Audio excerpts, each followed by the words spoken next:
Welcome to G3 media. ముందుగా headlines చూద్దాం. రాహుల్ వ్యాఖ్యలపై కాంగ్రెస్ ను నిలదీసిన రామచంద్రరావు. విద్యా సంస్థలను కించపరచడం కాంగ్రెస్ కు అలవాటన్న విమర్శ.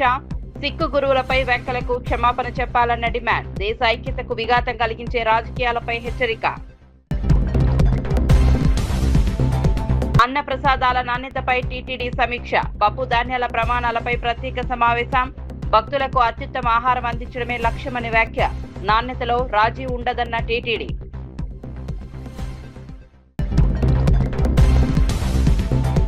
శ్రీధర్ బాబుకు కవిత ఘాటు హెచ్చరిక. రాజకీయాల్లో హుందాతనం పాటించాలని సూచన. ప్రజా సమస్యలపై దృష్టి పెట్టాలన్న కవిత. తెలంగాణ ప్రజల తీర్పే అంతిమమని వ్యాఖ్య.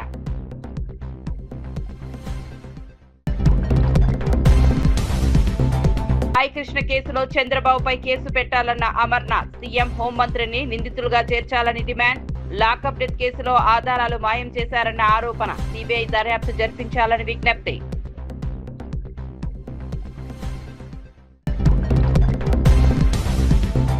విద్యార్థుల భద్రతపై సజ్జనార్ కీలక సూచనలు. మైనర్లు వాహనాలు నడపడం సహించబోమన్న హెచ్చరిక. డ్రైవర్లపై పర్యవేక్షణ పెంచాలని సూచన. పిల్లల భద్రతలో రాజీ లేదన్న సజ్జనార్.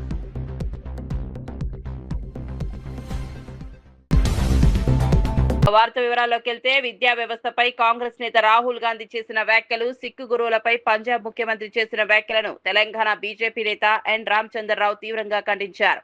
హైదరాబాద్ లో నిర్వహించిన మీడియా సమావేశంలో ఆయన మాట్లాడుతూ, దేశంలోని ప్రతిష్టాత్మక విద్యా సంస్థలను కించపరచడం కాంగ్రెస్ కు అలవాటైందని విమర్శించారు. సిక్కు గురువుల చరిత్ర, వారి త్యాగాలను అవమానించేలా మాట్లాడడం అత్యంత బాధాకరమని పేర్కొన్నారు. సిక్కు సమాజ మనోభావాలను దెబ్బతీసేలా చేసిన వ్యాఖ్యలపై పంజాబ్ ముఖ్యమంత్రి వెంటనే క్షమాపణలు చెప్పాలని డిమాండ్ చేశారు.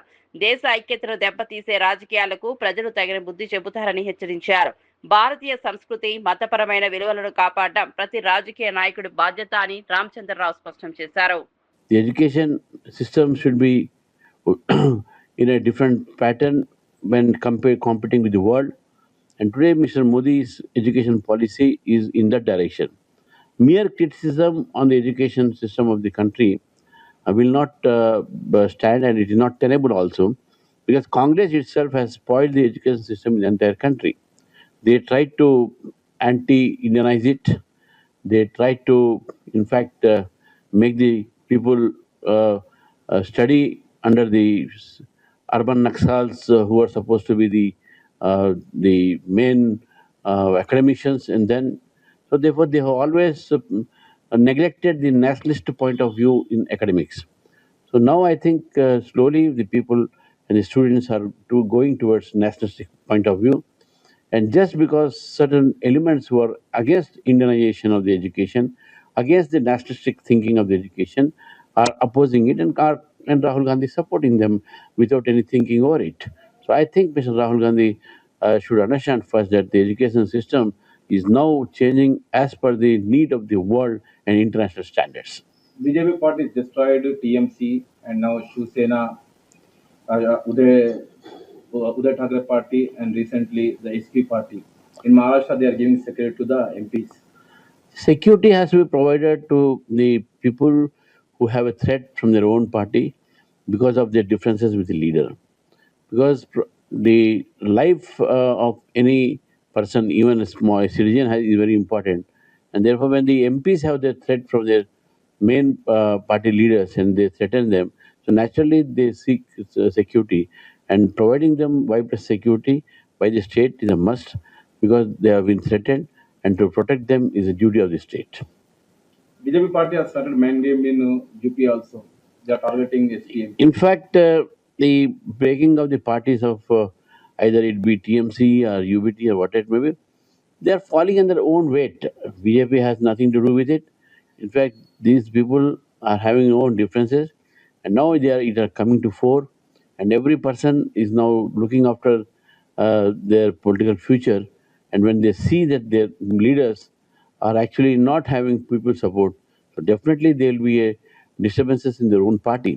So what is all happening in their parties, it is their business, it is their internal affairs, and they are falling apart because of their own follies and under their own weight. Being the same community, the Punjab CM Man is commenting on Sikh gurus.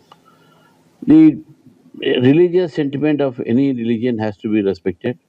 And Mr. Man, who is from Punjab, he is also Punjab CM. He had heard the sentiments of Sikhs largely in Punjab. So therefore, the entire Sikh community in Punjab are unhappy with him for his comment on Guru Sahiban. So therefore, he should either apologize or he should tender resignation because of such a insult to the religious leaders in Punjab. Today Rahul Gandhi is birthday LFA leader. Mr. Rahul Gandhi's birth. Andhra Pradesh DSC నియామక ప్రక్రియలో తీవ్ర అవకతవకలు జరిగాయని వైఎస్ఆర్సీపీ రాజ్యసభ సభ్యుడు YV Subbareddy ఆరోపించారు. ఢిల్లీలో మీడియాతో మాట్లాడిన ఆయన కూటమి ప్రభుత్వ హయాంలో జరుగుతున్న డిఎస్సీ వ్యవహారం దేశవ్యాప్తంగా సంచలనం సృష్టించిన నీట్ పేపర్ లీక్ కంటే పెద్ద కుంభకోణమని పేర్కొన్నారు. లక్షలాది మంది నిరుద్యోగ యువత భవిష్యత్తుతో ప్రభుత్వం ఆటలాడుకుంటోందని విమర్శించారు. డిఎస్సీ ఎంపికల్లో పారదర్శకత లేదని, అర్హులైన అభ్యర్థులకు అన్యాయం జరిగిందని ఆరోపించారు. ఈ మొత్తం వ్యవహారానికి బాధ్యత వహిస్తూ విద్యాశాఖ మంత్రి నారా లోకేష్ తన పదవికి రాజీనామా చేయాలని డిమాండ్ చేశారు. నిరుద్యోగుల నమ్మకాన్ని దెబ్బతీసే చర్యలను ప్రజలు గమనిస్తున్నారని వైవి సుబ్బారెడ్డి అన్నారు. స్పోర్ట్స్ కార్పొరేషన్ వీటి ద్వారానో సర్టిఫికేట్లు ఇప్పించి దాని ద్వారా స్పోర్ట్స్ కోటా కింద రిక్రూట్మెంట్ చేయడం జరిగింది.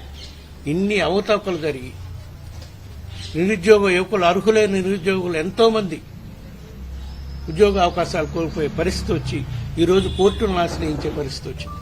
ఇదంతా కూడా ఎట్లా లీక్ అయింది, బయటికి ఎట్లా వచ్చింది అంటే ఈ టెస్ట్ లో డిఎస్సి ఎగ్జామ్ లో ఫస్ట్ ర్యాంక్ వచ్చిన కుర్రోడు జాబ్ రాకపోతే, ఫస్ట్ ర్యాంక్ వచ్చిన కుర్రోడికి యువకుడికి జాబ్ రాకపోతే కోర్టులో వేయటం జరిగింది. కోర్టులో ఈ విషయం బయటపడింది. సో పేపర్ లీక్ అయింది. స్పోర్ట్స్ కోటా కింద ఏ విధంగా అర్హులు ఈ ఫస్ట్ ర్యాంక్ వచ్చిన వాళ్ళు ఉద్యోగాలు రాలా. ఈవెన్ స్పోర్ట్స్ కోటాలో కూడా గోల్డ్ మెడల్ వచ్చిన అతను కూడా ఉద్యోగం రాలా.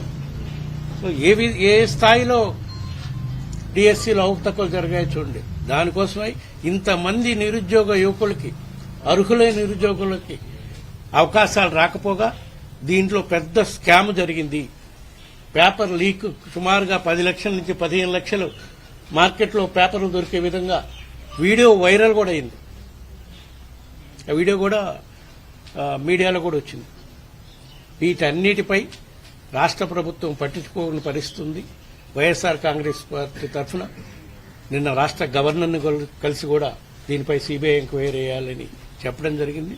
వైఎస్ఆర్ కాంగ్రెస్ పార్టీ తరఫున ఎంపీలందరం కూడా డిఎస్సీపై సిబిఐ ఎంక్వైరీ గాని, సిట్టింగ్ జడ్జి చేత గాని ఎంక్వైరీ చేయించాలని చెప్పి వైఎస్ఆర్ కాంగ్రెస్ పార్టీ తరఫున ఎంపీలందరం కూడా ఈరోజు ప్రధానమంత్రికి, హోమ్ మినిస్టర్కి, ఎడ్యుకేషన్ మినిస్టర్కి, సిబిఐ డైరెక్టర్కి అందరికి కూడా వినతి పత్రం ఇచ్చి దీనిపై సమగ్రంగా దర్యాప్తు చేయాలని కోరే కార్యక్రమం మీద ఈరోజు ఇక్కడికి రావడం జరిగింది. అదేవిధంగా ఇదొక 2 సంవత్సరాల్లో ఇది కేవలం ప్రధాన అంశంగా ఎందుకు చెప్తున్నామంటే ఎంతో మంది నిరుద్యోగ యువకులకి, అర్హులైన వాళ్లకు ఉద్యోగ అవకాశాలు రాకపోగా వాళ్ళకి అన్యాయం జరిగింది కాబట్టి దీన్ని ప్రాథమికంగా తీసుకుని దీనిపై సిబిఐ ఎంక్వైరీ చేయాలి. అదేవిధంగా గత 2 సంవత్సరాల్లో ఏ విధంగా రాష్ట్రంలో కరప్షన్ అవినీతిమైపోయి అన్ని వ్యవస్థలు అవినీతిమయమనే దానికి రకరకాల అంశాలున్నాయి. ప్రధాన అంశం అమరావతి రాజధాని నిర్మాణం. అమరావతి రాజధాని నిర్మాణం సుమారుగా 49,000 ఎకరాల్లో కట్టేదానికి 2014 నుంచి మొదలుపెట్టారు. 49,000 ఎకరాలకి ఎకరాకి 2 లక్షల లక్షల ఇన్ఫ్రాస్ట్రక్చర్ డెవలప్మెంట్ కానీ 1,00,000 కోట్లు అవసరం అవుతుందని చెప్పారు. మళ్ళా ఈ మధ్య కాలంలో చంద్రబాబు నాయుడు గారు మళ్ళా ఇంకో 50,000 ఎకరాలు ల్యాండ్ పూలింగ్ కింద తీసుకోవాలని ప్రపోజల్ పెట్టారు. అది కూడా మళ్ళా డెవలప్ చేయాలంటే ఎకరాకు 2 కోట్ల లెక్కన అది 1,00,000 కోట్లు.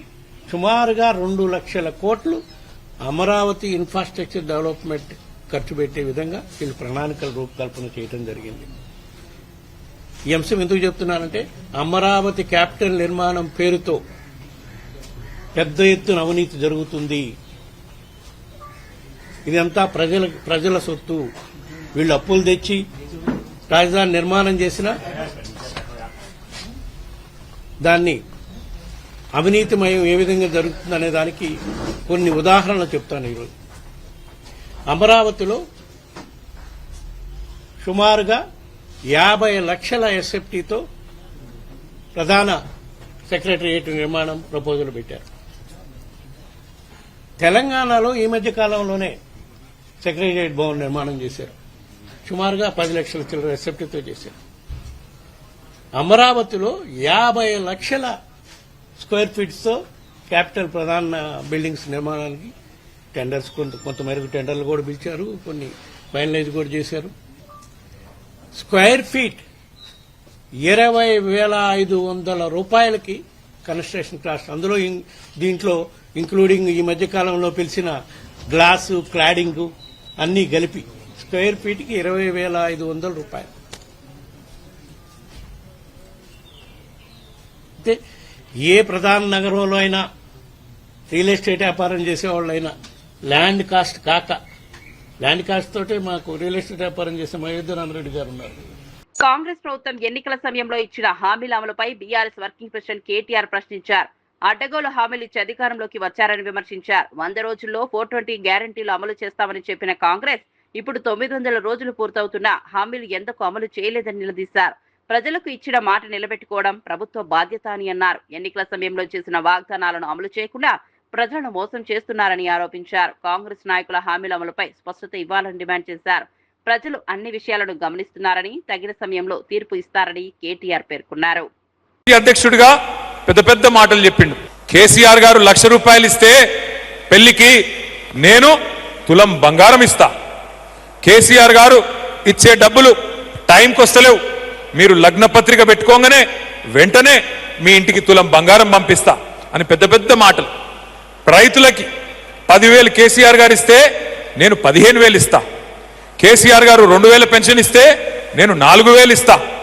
అత్తకి 4,000, కోడలికి 2,500 అని చెప్పి నోటికొచ్చిన మాటలు చెప్పి అడ్డగోలు హామీలు ఇచ్చి 6 గ్యారంటీలు, 420 హామీలు, 13 డిక్లరేషన్లు, చాంతాడంత పుస్తకం రాసి ఒక్కొక్క వర్గాన్ని బుట్టలో వేసుకొని మొత్తానికి గద్దెకెక్కిండు ముఖ్యమంత్రి గారు.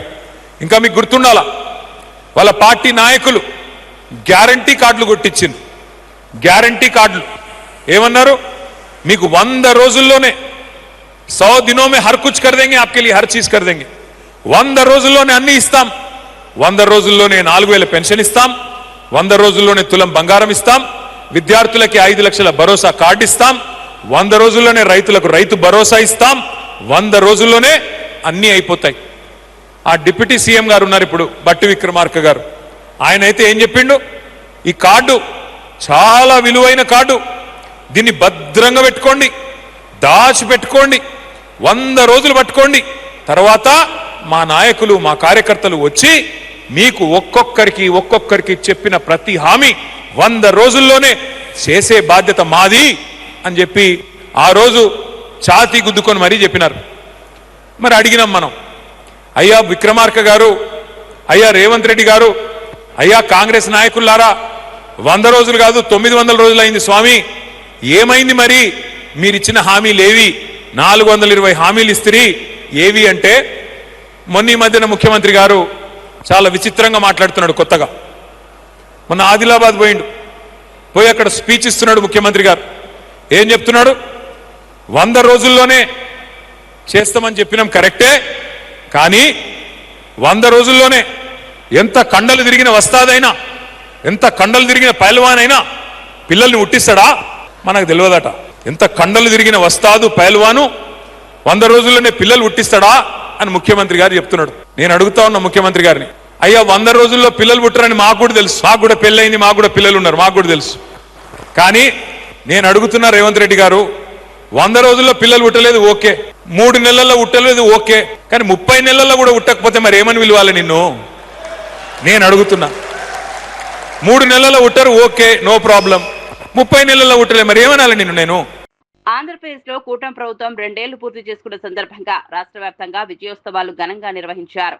3 పార్టీలకు చెందిన మంత్రులు, ఎమ్మెల్యేలు, ఎంపీలు, కార్యకర్తలు పెద్ద ఎత్తున పాల్గొన్నారు. గుంటూరులో మంత్రి దుర్గేష్ మాట్లాడుతూ ప్రజల కూటమి పాలనతో సంతోషంగా ఉన్నారని తెలిపారు. పల్నాడు, కాకినాడ, శ్రీకాకుళం, కోనసీమ, కర్నూలు, విశాఖపట్నం సహా పలు జిల్లాల్లో విజయోత్సవ ర్యాలీలు, సభలు నిర్వహించారు. ప్రభుత్వం అమలు చేసిన సంక్షేమ పథకాలు, అభివృద్ధి కార్యక్రమాలను ప్రజలకు వివరించారు. గత ప్రభుత్వ పాలనతో పోలిస్తే ప్రస్తుతం రాష్ట్రం అభివృద్ధి దిశగా ముందుకు సాగుతోందని నేతలు పేర్కొన్నారు. కూటమి ప్రభుత్వానికి ప్రజల మద్దతు మరింత పెరుగుతోందని నాయకులు అభిప్రాయపడ్డారు.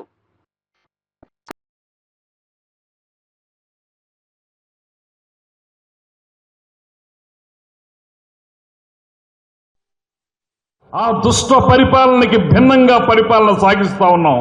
ఈ రాష్ట్రంలో ఎక్కడా కూడా కక్ష సాధింపు ధోరణి లేదు. తప్పు చేసిన వాడు ఖచ్చితంగా చట్టానికి లోబడి ఉండాల్సిందే. శాంతి భద్రతలు కాపాడడం, మహిళల హక్కులు కాపాడడం, మహిళామ్మ తల్లికి అగ్రపీఠం ఇవ్వటం, వీటిని ప్రధానంగా పెట్టుకున్నటువంటి మనం ఈ పక్కనుంటే మహిళల్ని కించపరచడం, వారిని హేళన చేయటం, ఇవన్నీ ఆ పార్టీ యొక్క ప్రత్యేకతలు. చాలా సంక్షేమ కార్యక్రమాలు ఎక్కడా కూడా లోటు లేకుండా చక్కగా జరుగుతూ ఉన్నాయి. మరీ ముఖ్యంగా వినుకొండ ప్రాంతంలో, మాచర్ల ప్రాంతంలో చెరువులు ఉన్నాయి, కానీ చెరువులు పూడికపోయి మాకు వర్షం పడినప్పుడే నింపుకోవాలి, వాటిని బాగు చేస్తే బాగుంటుందని దాంట్లో భాగంగా RRR అని కేంద్ర ప్రభుత్వ స్కీమ్ ఉంది. దాంట్లో 10 చెరువులు ఇక్కడే మనం ప్రతిపాదించడం జరిగింది. వాటిని కూడా మనం శాంక్షన్ చేయించుకోవాలి, వాటి పనులు కూడా చేయించుకోవాల్సిన అవసరం ఉంది. డిఎస్సి నియామకాలపై వైఎస్ఆర్సీపీ తప్పుడు ప్రచారం చేస్తోందని ఎమ్మెల్సీ భూమిరెడ్డి రామ్గోపాల్ రెడ్డి ఆరోపించారు. నిరుద్యోగ యువతలో గందరగోళం సృష్టించడమే లక్ష్యంగా ఆరోపణలు చేస్తున్నారని విమర్శించారు. డిఎస్సిలో ఎక్కడ అవినీతి జరిగిందో నిరూపించాలని పలుమార్లు సవాల్ విసిరినా వైసీపీ నేతలు సమాధానం చెప్పలేకపోయారని అన్నారు. గవర్నర్, ప్రధాని వద్దకు ఫిర్యాదులు చేయడం రాజకీయ డ్రామా మాత్రమేనని పేర్కొన్నారు. బహిరంగ చర్చకు రావడానికి వైసీపీ నేతలు భయపడుతున్నారని ఆరోపించారు. చర్చ జరిగితే వారి ఆరోపణల్లో వాస్తవం లేదని ప్రజలకు తెలుస్తుందని అన్నారు. బొత్స సత్యనారాయణ, వైవి సుబ్బారెడ్డి వ్యాఖ్యలను కూడా భూమిరెడ్డి తీవ్రంగా తప్పుపట్టారు. మీ పాయింట్ ఎక్కడైతే మీరు అనుమానాలు వ్యక్తం చేస్తున్నారో వాటన్నింటిని కూడా నివృత్తి చేస్తామని గతంలో చెప్పాం, ఈ రోజు కూడా చెప్తాం, రేపు కూడా అదే చెప్తాం. కానీ మీరు దానికి పోకుండా బురద తల్లేసి మీరు కనుక్కోమని మాట్లాడుతూ ఉన్నారు. పారదర్శకత లోపిందంటున్నాడు బొత్స. పరీక్షలు పారదర్శకంగా జరిగాయి. మీ బాధంతా బొత్స గారి బాధంతా ఏంటంటే తెలుసా? ఆయనకు విద్యాశాఖ మంత్రిగా ఉన్నప్పుడు దాదాపు 50 కోట్ల రూపాయలు డబ్బులు తీసుకుని 2000 మంది ఉపాధ్యాయులై బదిలీలు చేయడం జరిగింది. మీ దురదృష్టవశాత్తు ఎన్నికల కోడ్ రావడంతో ఆ బదిలీలు ఆగిపోయాయి. లోకేష్ బాబు గారు విద్యామంత్రి అయిన తర్వాత ఇవన్నీ కూడా అక్రమ బదిలీలు, వీటన్నిటిపైన విచారం చేసి ఆపివేయడం జరిగింది. ఆ రోజు నుంచి మీరు లోకేష్ బాబు గారి పైన అక్కసును, కోపాన్ని పెంచుకున్నారు. వైవి సుబ్బారెడ్డి గారికి సవాల్ చేస్తానా, ఈ 16,000 మంది ఉద్యోగాల్లో మా పార్టీలో యాక్టివ్గా ఉన్న ఏ యువకునికైనా యువతికైనా ఉద్యోగాలు వచ్చినట్టు చూపించగలవని అడుగుతా ఉన్నా. నువ్వు నిరూపించగలవు సుబ్బారెడ్డిని సవాల్ చేస్తానా? పాఠశాలలు బాధ్యతాయుత పౌరులను తీర్చిదిద్దే కేంద్రాలుగా మారాలని Hyderabad police commissioner CV Anand Sajjanar అన్నారు. రవీంద్ర భారతిలో ట్రాఫిక్ పోలీసుల ఆధ్వర్యంలో నిర్వహించిన అవగాహన కార్యక్రమంలో ఆయన పాల్గొన్నారు. విద్యార్థుల భద్రత, ట్రాఫిక్ నిబంధనలు, మాదక ద్రవ్యాల నివారణ వంటి అంశాలపై పాఠశాల యాజమాన్యాలు ప్రత్యేక శ్రద్ధ చూపాలని సూచించారు. మైనర్లు వాహనాలు నడపడం ఎట్టి పరిస్థితుల్లోనూ సహించబోమని హెచ్చరించారు. విద్యార్థులను రవాణా చేసే వాహన డ్రైవర్లపై పాఠశాలల్లో నిరంతర పర్యవేక్షణ చేపట్టాలని సూచించారు. పిల్లల భద్రత విషయంలో రాజీ ఉండకూడదని స్పష్టం చేశారు. కార్యక్రమంలో GHMC commissioner RV Karnan, traffic joint CP Joel Davis తదితరులు పాల్గొన్నారు. సో అందుకు మీరు ఓన్లీ మనము సంవత్సరానికి నా స్కూల్ చూస్తాను, ఈ అకాడమిక్ ఇయర్ లేదంటే ఏదో రిజల్ట్ వస్తే నా స్కూల్ ఆ ర్యాంక్ వచ్చింది, ఈ స్కూల్ ర్యాంక్ వచ్చింది అనుకోవడానికి లేదు. ఐ థింక్ మనం కూడా ఒక మార్క్ KPIs పెట్టుకోవాలి. నా స్కూల్ పిల్లలు ఎవరు కూడా మోసపోలేదు, మా స్కూల్ పిల్లలు ఎవరు కూడా యాక్సిడెంట్స్లో నష్టం పోలేదు, అట్లానే మా స్కూల్ మంచి మనము డ్రగ్స్ కేసెస్లో ఎవరు ఇన్వాల్వ్ కాలేదు, మైనర్ డ్రైవింగ్లో ఇన్వాల్వ్ కావలేదని చెప్పి ఒక KPIs పెట్టుకుంటేనే అవుతుంది. కానీ ఏదో ఒక పెద్ద ర్యాంక్స్ వచ్చింది, నేను స్టేట్లో నేషనల్లో ర్యాంక్ వచ్చింది, స్కాలర్షిప్ వచ్చిందని చెప్పుకోవడానికి లేదు. ర్యాంక్స్ ఇంపార్టెంట్ కాదు. ఒక సేఫ్ స్కూల్ ఎన్విరాన్మెంట్, ఒక మంచి సిటిజన్స్గా తయారవుతున్నారు లేదనే పైన మీరు ఆధారపడుతుంది. కానీ ఏదో క్రైమ్లో ఇన్వాల్వ్ అయితే I think you will be utter failure. ఎందుకంటే చూస్తున్నాను చాలామంది ఈరోజు మైనర్ డ్రైవింగ్ చేస్తున్నారు. ఇంకా మైనర్ డ్రైవింగ్ అయినా ఎవరెవరు ఇన్వాల్వ్ అవుతారు వాళ్ళందరి పేరు మీ అందరు కూడా పంపిస్తాను. స్కూల్ యాజమాన్యం వాళ్ళ పైన కూడా కఠినంగా వివరించాలి. మైనర్ డ్రైవింగ్ సహించము. అట్లానే పేరెంట్స్ కూడా మనము పేరెంట్స్ పైన కూడా కేసు కట్టడం జరుగుతుంది. ఇంకా వచ్చే రోజు కూడా ఇంకా చాలా కఠినంగా వ్యవస్థను.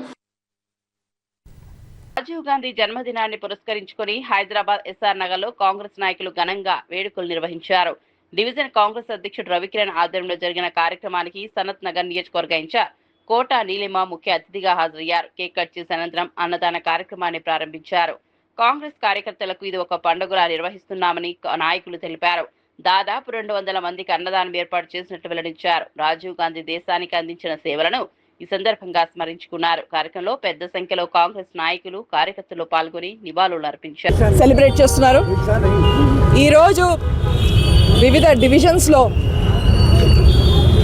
పిల్లలకి బుక్స్ కానీ, స్కూల్ బ్యాగ్స్ కానీ స్కూల్స్లో, అలాగే ఎన్నో జగాల్లో అన్నదానం చేయడం, అలాగే ఆర్ఫనేజెస్లో ఫ్రూట్స్, హాస్పిటల్స్లో ఆర్ఫనేజెస్లో ఫ్రూట్స్ ఇవ్వడం, అలాగే మహిళలకి చీరల పంపిణీ, ఇలాంటి ఎన్నో వేడుకలు అంటే సెలబ్రేషన్స్ అవుతున్నాయి మొత్తం కాన్స్టిట్యుయెన్సీలో. ఇవాళ మీ అందరికి కూడా ఈరోజు మీ అందరికీ కూడా సెలబ్రేట్ చేయడానికి హ్యాపీ బర్త్డే మీ అందరి వైపు నుంచి కూడా రాహుల్ గాంధీ గారికి.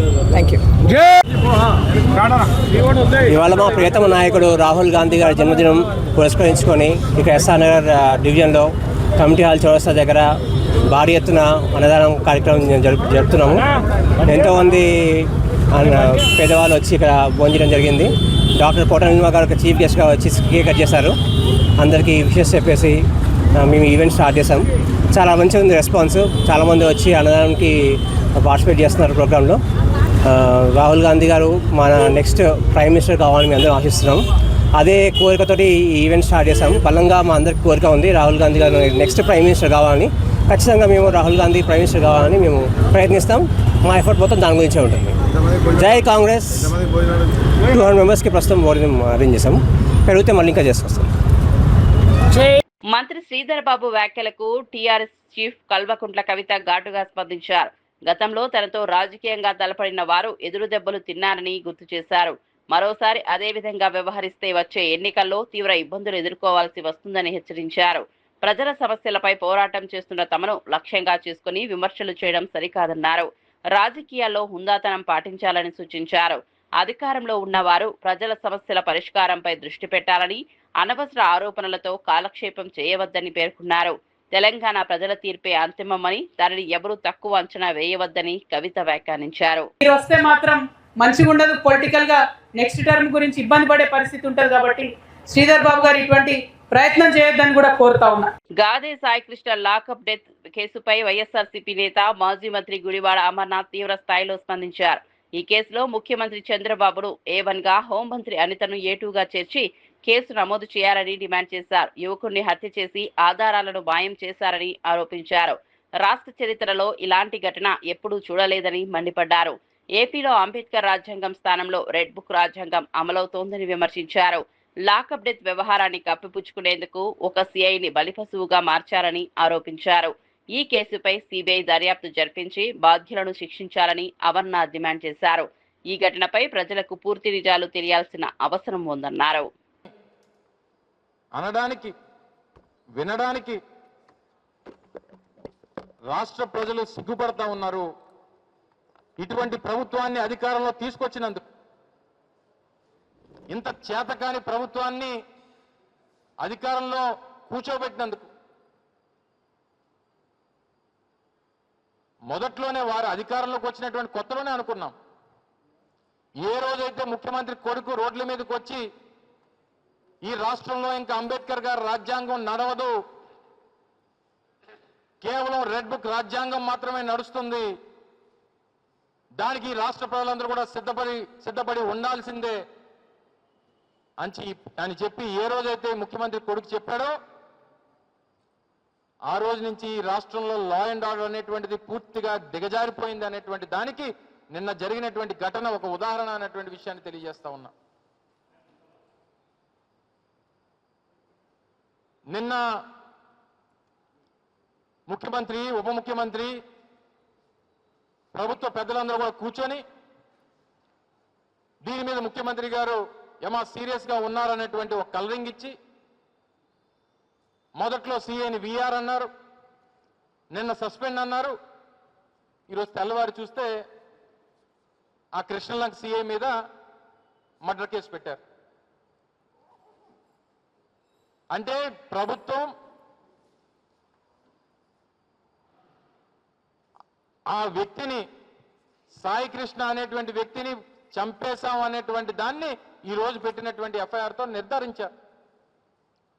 కోర్టులో ఏం చెప్పారు? 29వ తారీఖు కల్లా కోర్టు ఆ వ్యక్తిని హాజరుపరచమంటే దాని మీద ఎంక్వైరీ చేస్తున్నామని చెప్పి కొన్ని రోజులేమో ఆ కుర్రవాడిని తీసుకొని వచ్చాం, ఎంక్వైరీ చేశాం, విడిచిపెట్టేశామని చెప్పి కొన్ని రోజులు. అసలు ఒక వ్యక్తి మీద వారెంట్ ఉన్న తర్వాత, వారెంట్ ఉన్నటువంటి వ్యక్తిని తీసుకొని వచ్చి స్టేషన్లో పెట్టిన తర్వాత మళ్ళీ కోర్టు తాలూకా అనుమతి లేకుండా విడిచిపెట్టేటువంటి దానికి మీకు ఎవరిచ్చారు అధికారం అనేటువంటిది ఈ సందర్భంగా అడుగుతా ఉన్నాను. ఆ తప్పుడు మాటలు చెప్పడానికి ఎవరిచ్చారు మీకు అధికారం? చివరికి మీరు పెట్టినటువంటి చిత్రహింసలు, మీరు అప్లై చేసినటువంటి 3rd డిగ్రీ, వీటన్నిటిని తట్టుకోలేక మరణిస్తే తీసుకెళ్లి బూడిద చేస్తారా?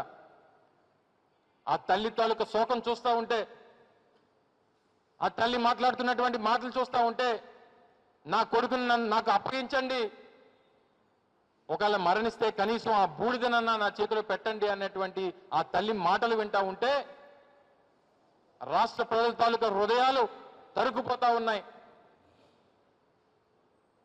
అంత చేతకాని ప్రభుత్వం ఈరోజు రాష్ట్రంలో ఉన్నందుకు, అంత చేతకాని ముఖ్యమంత్రి రాష్ట్రంలో ఉన్నందుకు, అంత చేతకాని హోంమంత్రి రాష్ట్రంలో ఉన్నందుకు, అంత చేతకాని పోలీస్ డిపార్ట్మెంట్ ఈ రాష్ట్రంలో ఉన్నందుకు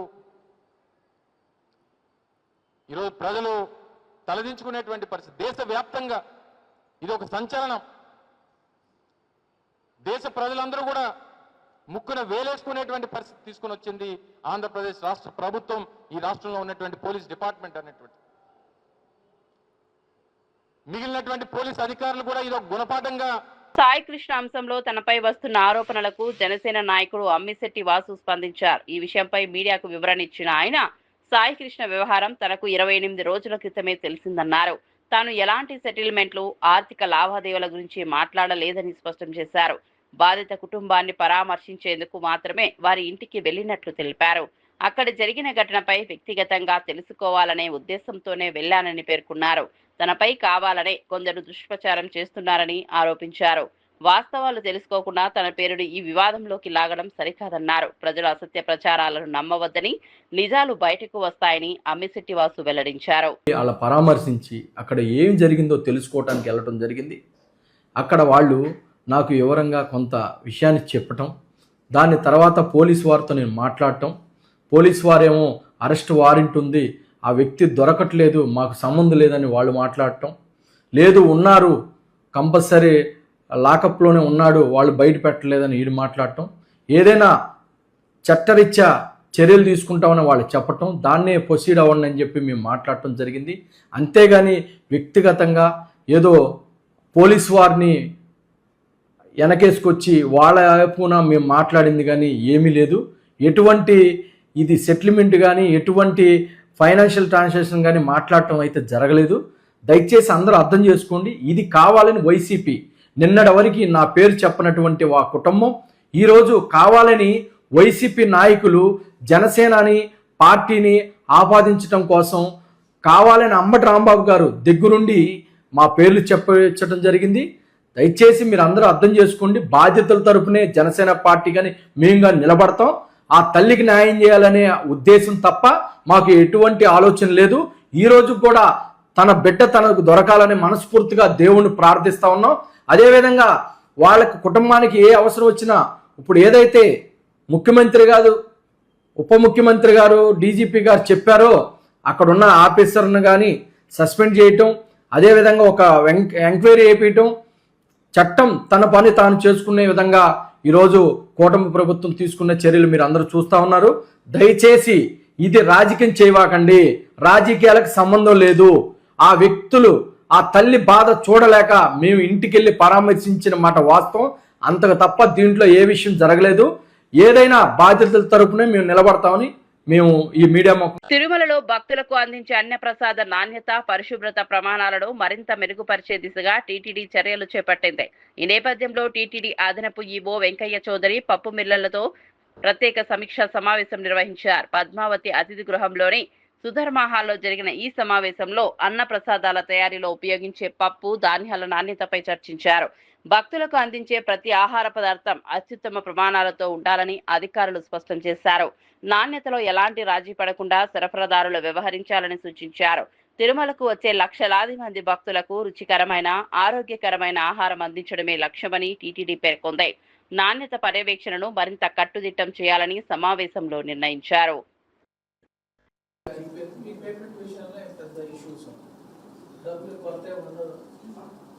ప్రాసెస్ బిజీగా ఉంటే హియర్ అండ్ దేర్ ఎప్పుడైనా డిలే కావచ్చు, కానీ బట్ లార్జ్లీ మీ డబ్బులకి పేమెంట్ అయితే ఇమ్మీడియట్గా జరిగింది. ఆయనకే భయపడే వాళ్ళు చాలా జాగ్రత్తగా చూసుకొని చేస్తారు.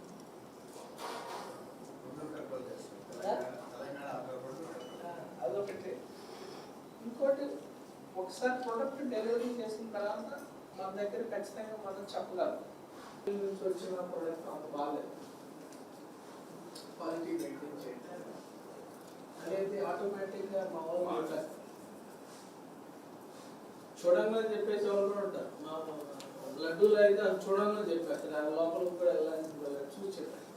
సరే సప్లై ఓవరాల్ మంత్లీ ఎంత వస్తుంది, ఓవరాల్ 3 months ఎంత వస్తుంది, ఓవరాల్ ఇయర్లో ఎంత వస్తుంది అవన్నీ మా వాళ్ళు ఇస్తారు. దానికి సంబంధించి ఒక ఎంఓయూ చేయొచ్చు. ఫస్ట్ ఇమీడియట్గా లీగల్గా వెళ్ళాలి కాబట్టి రేట్ని ఎలా డిసైడ్ చేస్తాం, అదే మొత్తం రూల్ ఆఫ్ కంటెన్షన్ మనకి లీగల్గా ఇష్యూ వచ్చేది కదా. We're not buying through a tender process, we're buying through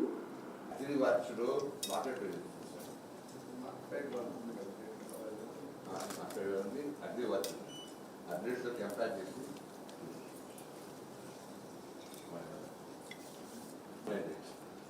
వీటితో రేట్స్ కంపేర్ చేసుకొని వీటి రేట్స్ కంపేర్ చేసుకోండి.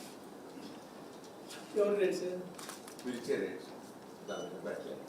ఇంతకుముందు ఎట్లా టెండర్ ఇప్పుడు ఇదే టెండర్ వచ్చిన రేట్స్ మన దగ్గర ఉన్నాయి. ఆ రేట్కి బులెటిన్ ముగించే ముందు హెడ్లైన్స్ మరోసారి చూద్దాం.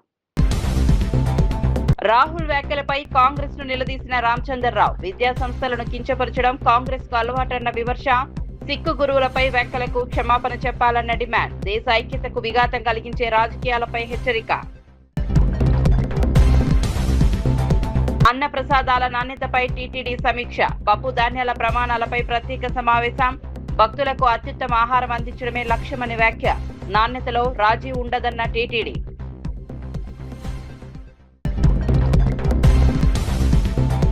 శ్రీధర్ బాబుకు కవిత ఘాటు హెచ్చరిక.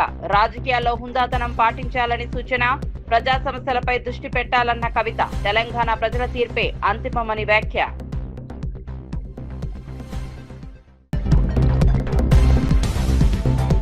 కృష్ణ కేసులో చంద్రబాబుపై కేసు పెట్టాలన్న అమర్నాథ్. సీఎం హోంమంత్రిని నిందితులుగా చేర్చాలని డిమాండ్.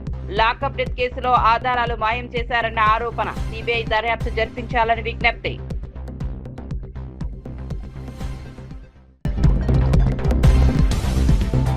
విద్యార్థుల భద్రతపై సజ్జనార్ కీలక సూచనలు. మైనర్లు వాహనాలు నడపడం సహించబోమన్న హెచ్చరిక. డ్రైవర్లపై పర్యవేక్షణ పెంచాలని సూచన. పిల్లల భద్రతలో రాజీ లేదన్న సజ్జనార్.